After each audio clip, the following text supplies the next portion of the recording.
Entonces,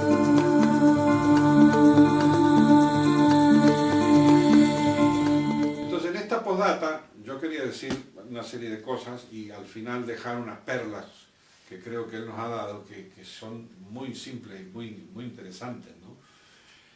Lo primero que quería comentar era el tema de que cuando hacemos relatos de nuestra breve historia, que parece ser que hemos pasado por la historia de la humanidad con cambios de formas, y venir a una forma y venir de otra, en realidad son cosas que se han hecho, pero son como los andamios de una construcción, que luego se tiran los andamios, no se pueden dejar en medio del salón un andamio. Entonces, claro, cuando se habla de, qué sé yo, de que el término silo apareció en la Biblia, en el Génesis, hoy no lo necesitamos decir, y mucho menos en lo de la escuela Tahágata, no sé qué, de Nápoles. Son comentarios que se hicieron en su momento para dar ciertas referencias, pero ya no vienen a cuento. O sea, ya el autor mismo, el fundador mismo, ha hecho una selección completa que tenemos en las obras completas, en los libros últimos, y bueno, eso lo sabemos.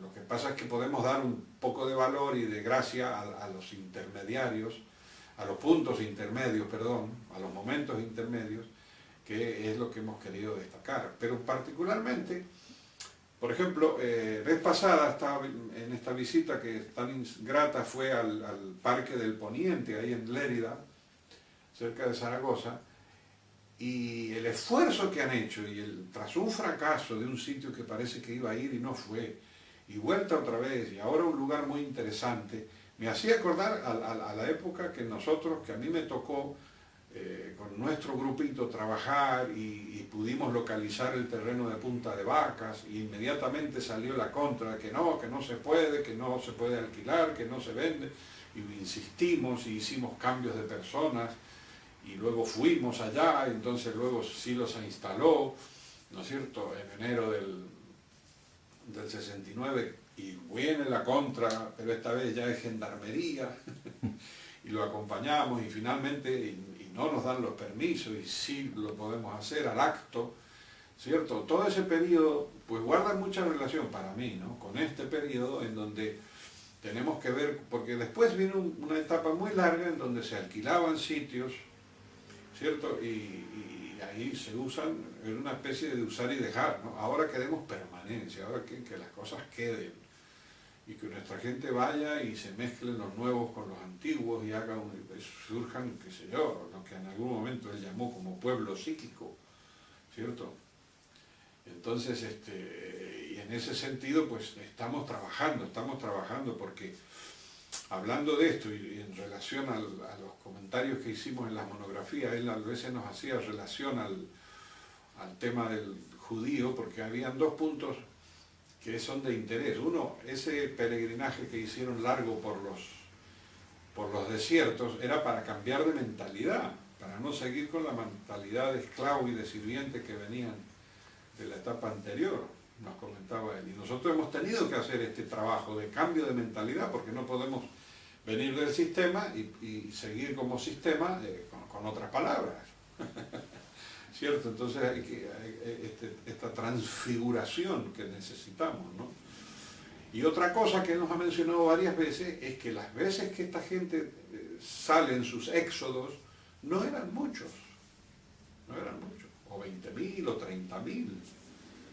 Y 30.000 son números que han dado lugar a lo que conocemos hoy en día. Entonces nosotros tenemos que ver esas referencias que nos ha dejado, y estamos todavía a mi humilde percepción, ¿no?, de ver cómo llegamos a esas cifras, ¿no?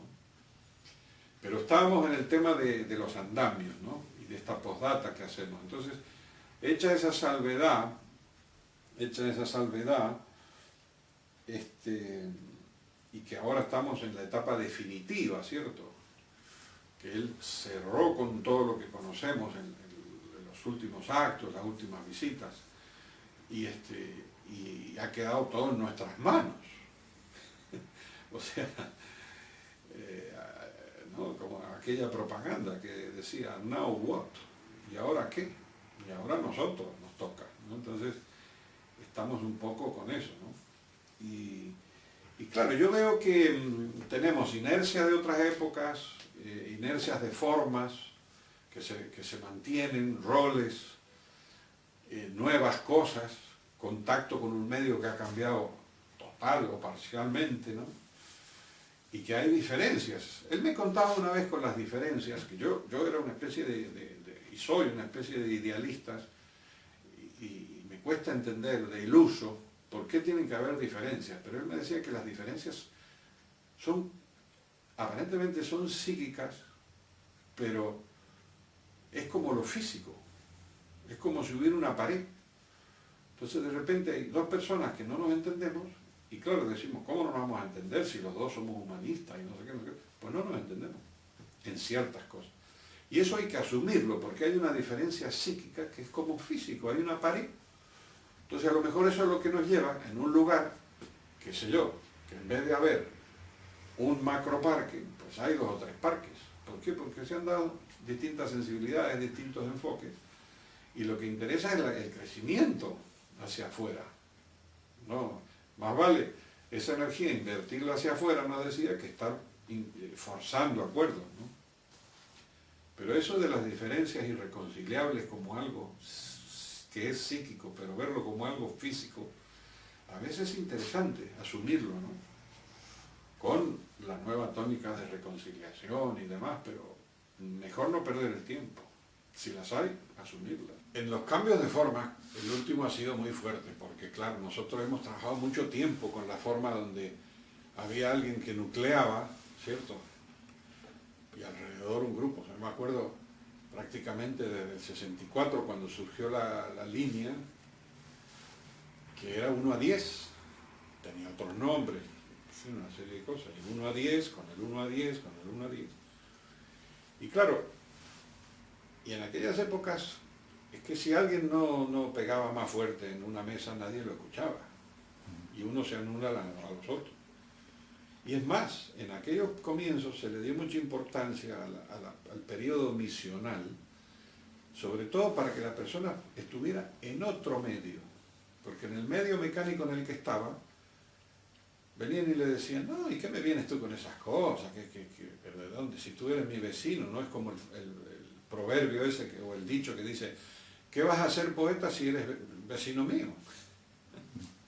Entonces, claro, el tipo se anulaba, pero iba a otra ciudad y ¡pum!, comenzaban las cosas. Y a veces cuando hacemos un poco de historia pequeña nuestra, vemos cómo ha sido así, pequeños elementos que, por ejemplo, se va y uno que queda en esa ciudad funciona y contacta a otro de otra ciudad que viene. Por ejemplo, había un caso en donde el tipo viajaba todos los fines de semana, recibía una reunión, se volvía a su ciudad y la reproducía. Y no le daban la nueva si no la reproducía. Y a su vez este hizo lo mismo en esta ciudad y otras personas armaron otras ciudades. Y algunas de esas personas están hoy, seguimos trabajando. O sea que pequeñas cositas se fueron sumando para dar lugar a lo que hay ahora, ¿no? Y ahora hay un gran reto porque hay unas nuevas formas que debemos trabajar como cooperando entre todos, ¿no? Sin entornos, sin formas rígidas, dentro de formas más flexibles. ¿Y cómo lo hacemos, no? ¿Cómo lo hacemos? Y eso por ejemplo, claro, es muy fácil tener siempre, querer ser protagonistas, ¿no? Y destacar como mucho protagonismo. A uno le sucede, y claro, pero es que uno, si te excedes en el protagonismo, produces ruido. Porque ya nos lo ha dicho él en un grupo, y en un texto, que hay que dar lugar al nosotros, el yo da lugar al nosotros. También nos ha comentado que a veces cuando hay ruido no hay que exagerar, porque un ruido, cuando hay alguno de los nuestros que se excede, pues es como un motor, ¿no? Un motor que está ahí haciendo ruido, entonces uno se acostumbra y lo deja y sigue atento a las cosas que hay que atender. Decía, no vamos a estar pendientes de eso, ¿no? Pero eso hay que manejarlo, hay que manejarlo. Luego, por ejemplo, ahora que está todo desastroso, y nunca más se ha hablado tanto como la crisis y lo que va mal, hay que tener cuidado con los cantos de sirena y el coro de lo que todo va mal y de la crítica Hay gente que desarrolla un ojo crítico, ¿no es cierto? Y qué sé yo, esta mesita es muy baja y esta luz está muy alta y todo se critica, pero no se construye con la crítica. Los hipercríticos, nos decía él. Es muy fácil ser hipercrítico, el problema es ser hiperconstructivo. Además que el sistema nos está dejando, como anoche hablábamos con un grupo que nos vimos en la Gran Vía y venía de pegar sus carteles.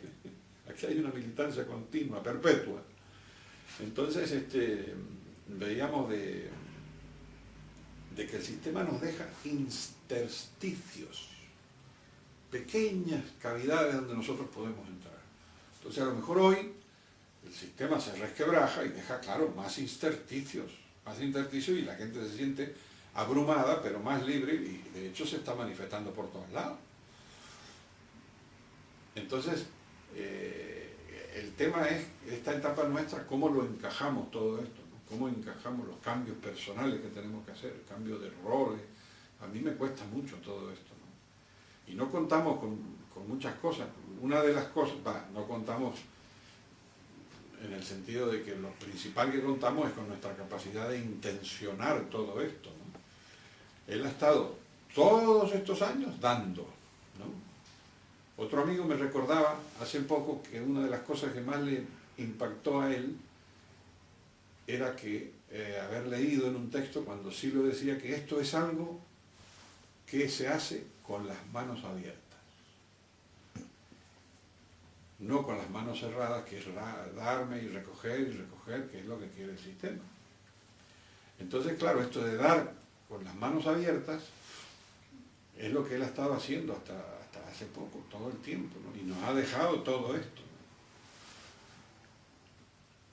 Y, como decía, uno de los recursos con más que contamos es esto de la intencionalidad, que a mí me ha parecido siempre muy interesante, y es con lo que quería cerrar estas charlas informales, ¿no? Por ejemplo, en una época decía, la intencionalidad es algo que hay que aplicar continuamente. Todo lo que nos proponemos hay que estarlo intencionando para que salga. Es decir, no podemos llegar a la casa y colgar la intencionalidad en un perchero, ¿cierto? Y ponernos las pantuflas. ¡Ja! Los enemigos nuestros siempre han sido las pantuflas. No se puede andar en pantuflas, hay que tener calzado firme. Bueno, y esto de la intencionalidad para mí es algo que ahora no lo utilizamos mucho, este concepto, pero es sumamente interesante. Por ejemplo, en una ocasión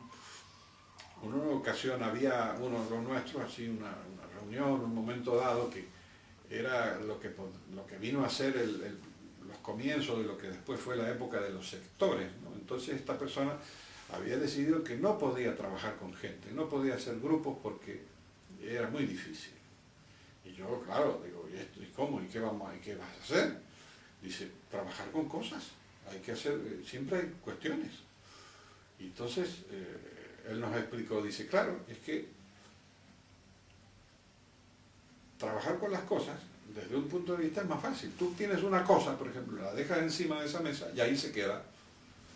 Vuelve a los 2 o 3 días y si nadie la ha movido, ahí está. Y continúas. Con una persona no es así. Tú pones una persona ahí, a los 2 minutos ya no está. Ya se movió, ya se fue. La persona te discute, piensa, siente, cambia de parecer. Entonces, claro, converger las cabezas con las personas es un desafío. Eso me gustó siempre mucho, esa idea de que esa diferencia tan grande entre las cosas que se quedan quietas y las personas que se mueven, ¿no? Es muy interesante esto de cómo manejar la intencionalidad. Y en este punto, una explicación que me pareció extraordinaria en un momento dado fue cuando él nos decía que había que estudiar bien la relación intención-cuerpo, porque de ahí viene la mayoría de los líos. Ahí hay una gran ilusión. Fijémonos por qué. Parece una cosa simple. Por ejemplo, el cuerpo de uno sigue a la intención de uno. Yo quiero decir estas cosas y muevo y hago así. El cuerpo me obedece, me responde. Es decir, me quiero rascar la punta de la nariz, pues nada, el brazo responde. el otro brazo también. Si quiero abrir los brazos se abren. Entonces yo voy notando siempre que mi cuerpo me responde. Y ahora viene el problema cuando quiero que el cuerpo del otro me responda. Entonces yo quiero que el otro se rasque su nariz. Imagínate. Ni pidamos más cosas, ¿no? O que el otro abra los brazos así. Y si no quiere, entonces yo tengo un desfasaje, porque yo noto que conmigo, en mi propia intención, mi cuerpo me responde, pero los cuerpos de los demás no. Entonces ahí aparecen todos los sistemas de opresión y de manipulación y de todo lo que queramos hablar, de que un tío quiera que los demás le respondan a su cosa. Y nosotros no tenemos nada que ver con eso. Nada que ver. No podemos decir, en algún momento, en algún documento hay que el origen de la violencia empieza cuando empiezas a coartarle la intencionalidad al otro. Ni siquiera has ejercido ninguna barbaridad. O cuando le quieres empezar a canalizar la intención al otro, que es lo que están haciendo ahora, ¿no? La gente va, nueva demostración frente al Congreso, y entonces salen, ¡ay, que la policía, ay, que han querido hacer un no sé qué! Todo a retorcer el rizo, cambiar el sentido, y no, es la gente que está disconformísima y quiere que se hagan otras cosas. ¿Cómo vamos a hacer con eso? Así que es muy interesante esto de la intención, ¿no? Que no hay que colgarla en el perchero, que hay que canalizarla, y así en muchas ocasiones. Yo recuerdo una de las últimas veces que lo vi ahí en Mendoza, haberle comentado algo sobre un tema, y habría que hacerlo, y le digo, sí, cuesta un poco, le digo, y me dice, sí, hay que intencionarlo, no hay otra. Se sabe que cuestan las cosas, hay que intencionarlo. El tema ahora es el nosotros, cómo intencionamos en conjunto, ¿no? Cómo acordamos cosas. Otra charla que quería dejar, que siempre me gustó mucho, fue el tema que él ha hecho alusión en algunas ocasiones sobre el tema de la necesidad y de las necesidades, que a veces no lo apreciamos mucho, no lo destacamos mucho. En una ocasión yo le dije que tenía una serie de dificultades, como en esta época, con lo cotidiano, ¿no? Y tenía dificultades para dar respuesta, y me dice, no, claramente, si no se da respuesta a las necesidades, se cae todo. Y claro, dicho así, hay que tomárselo en serio, porque uno cree que es momentáneo, que ya cambiará. No, el sistema no va a cambiar, cada vez siempre lo va a poner más difícil, porque ellos mismos no saben qué hacer, pero las necesidades hay que dar respuesta, hay que atender las necesidades. En otra ocasión, cuando hablábamos, inclusive en el contexto de los organismos, de cómo hacemos la movilización con la gente, ¿no? Decía, bueno, primero con la palabra, no tenemos muchos recursos, tenemos que decir las cosas en un momento adecuado, ¿no? Y luego atender a las necesidades. Están, por supuesto, las necesidades físicas, que todo el mundo sabemos, pero nosotros no nos podemos meter en ello. ¿No? Hubo una época en que íbamos a una villa misera y le ayudábamos a la gente a arreglar el tubito de agua para que no goteara, para que llegara agua. Sí, eso lo podemos hacer, pero no es nuestro campo. Podemos ayudar a que alguien ayude en eso, ¿no? Pero las necesidades básicas existen, pero es que hay otras necesidades que pueden darse en nuestros ámbitos. Eso siempre me pareció tan interesante. Por ejemplo, las necesidades afectivas. El ser humano se mueve por afecto, por dar y recibir afecto. Y afecto hay varias categorías, varias franjas. ¿No es cierto? Otra necesidad importante es la necesidad de reconocimiento. No en el sentido del prestigio, de la fama, no, sino de ser alguien en un medio, en ser reconocido, en tener interacción, ¿cierto? Porque claro, como dicen aquí, si te ningunean en todos lados, el tipo queda aplastado. Y encima están los medios que a uno no lo consideran nada más que como un consumidor, si puede, y no puede actuar, y lo aplastan aquí. Claro, el hombre, ¿dónde es alguien y para quién es alguien? Luego están las necesidades de participación, y esas son las cosas muy importantes. Formar parte de, ser alguien en un lugar, participar. Muy interesante, y más que eso, pertenecer. Y claro, hay que hacer ámbitos interesantes de pertenencia y de participación. Él nos decía, porque sí, están esas cosas, que están los que van detrás de una pelota por ahí, y claro, se forman unas participaciones enormes y gigantescas, y con los medios y las noticias, pero no es una cosa esa que vaya a ser muy elevada ni mucho menos profunda. Entonces, el facilitar ámbitos de pertenecer y de participar es como muy interesante, muy interesante. Y luego están las necesidades ya que hemos visto más en los últimos tiempos, ¿no? Las necesidades espirituales. Están las necesidades internas. Por ejemplo, una necesidad interna importantísima del ser humano es avanzar internamente. Cuando alguien se queda atascado, pues es que se sufre. Y cuando uno sufre, hace sufrir a los demás. Ese es el tema.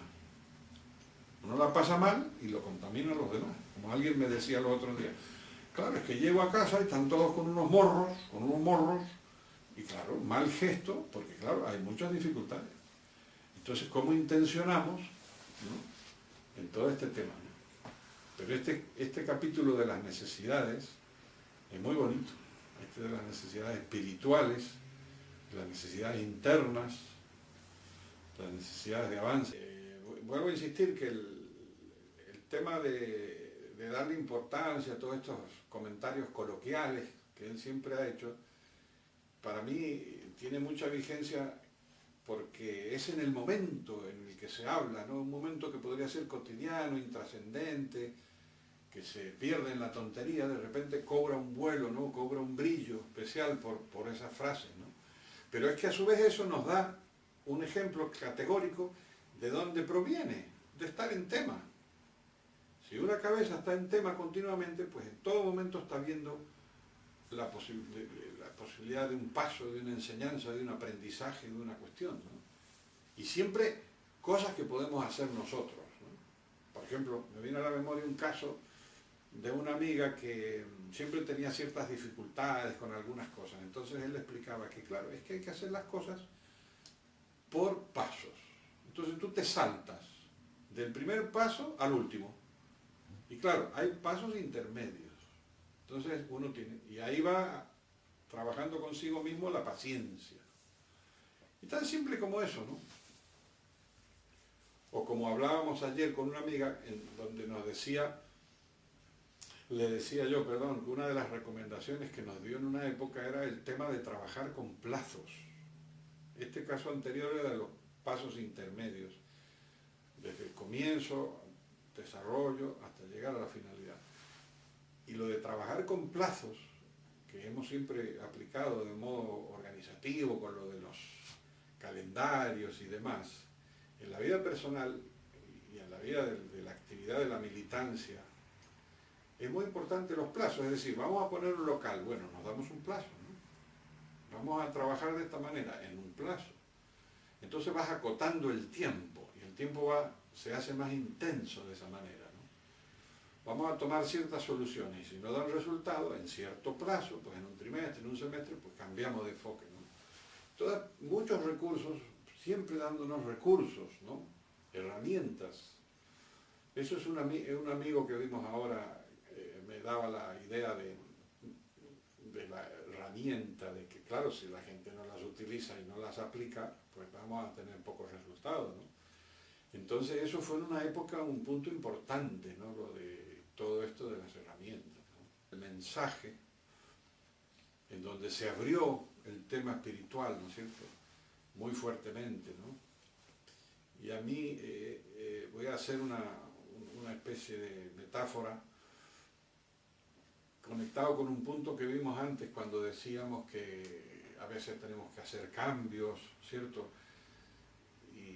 si no los cambiamos tenemos dificultades. Entonces, claro, siempre se ha sabido que el primer paso es caer en cuenta, ¿no? Siempre hay que darse cuenta de las cosas, porque si yo no me doy cuenta, claro, hago un lío conmigo mismo y con los demás. Pero él nos decía, sí, pero es que no es suficiente. Por ejemplo, un señor se tira en paracaídas y el paracaídas no se abre. Y él se da cuenta. Es muy consciente y el paracaídas no se abre. Entonces, ¿qué hacemos? Quiere decir que para cambiar, para hacer cosas con efectividad, hay que hacer mucho más que simplemente tomar conciencia de algo, ¿no? Y esto, ¿por qué lo digo? Porque lo relacionaba con lo del mensaje, que es como que el mensaje es un paracaídas que siempre se abre. Siempre vamos a caer bien.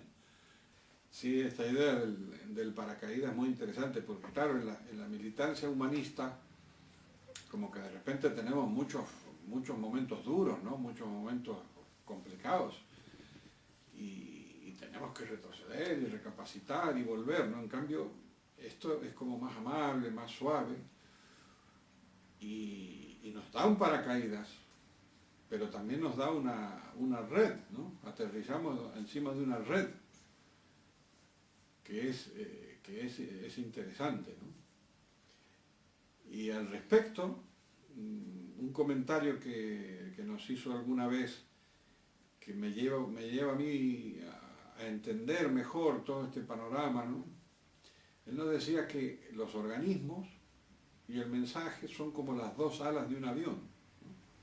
Entonces el avión necesita dos alas. Una tiene que ver con el humanismo y la otra con el mensaje. Pero claro, en esta metáfora, ¿a dónde va uno? Uno no puede estar en el medio, sino que tiene que estar en una de las dos cosas, ¿no? Pero el conjunto va de ese modo. Lo que pasa es que el mensaje da respuestas a lo profundo del ser humano. Entonces eso, antes o después, hay que presentarlo. Y quizás nos vaya a llevar a una nueva era, pero definitivamente, ¿no? Lo que hacía mención era darle más relevancia al camino, ¿no? A encontrar cosas en el camino. Y por ejemplo, con esta persona veíamos que se pueden traspolar comentarios, ¿no? Por ejemplo, ese paso que dice, no imagines tal cosa, lo puedes llevar a toda situación cotidiana. Por ejemplo, hoy, a muchos de los nuestros, o nosotros mismos, en cualquier momento tenemos un lío con los empleos, con los trabajos, y nos mandan para abajo con el ánimo por el suelo. Entonces, claro, no imagines que eres un don nadie, que eres un poca cosa, porque el sistema te ha dicho. Y así siguiendo podemos aplicar muchos recursos a las cosas cotidianas constantemente, ¿no? Y el otro, y ya para terminar, claro, el último comentario me ha parecido excepcional, porque ¿cómo se difunde el mensaje? ¿Dónde se practica el mensaje? Allí donde se está. Allí donde se está. Es decir, no tenemos que ir a un lugar especial, ni trasladarnos, ni hacer grandes despliegues, sino que allí donde uno está, humildemente, conversa. Estoy en esto, estoy en aquello. Y bueno, ya cerramos este ciclo de charlas informales así surgidas, porque sí, por si son útiles a alguien, y que todo vaya bien. Paz, fuerza y alegría para todos. También para ti, paz, fuerza y alegría.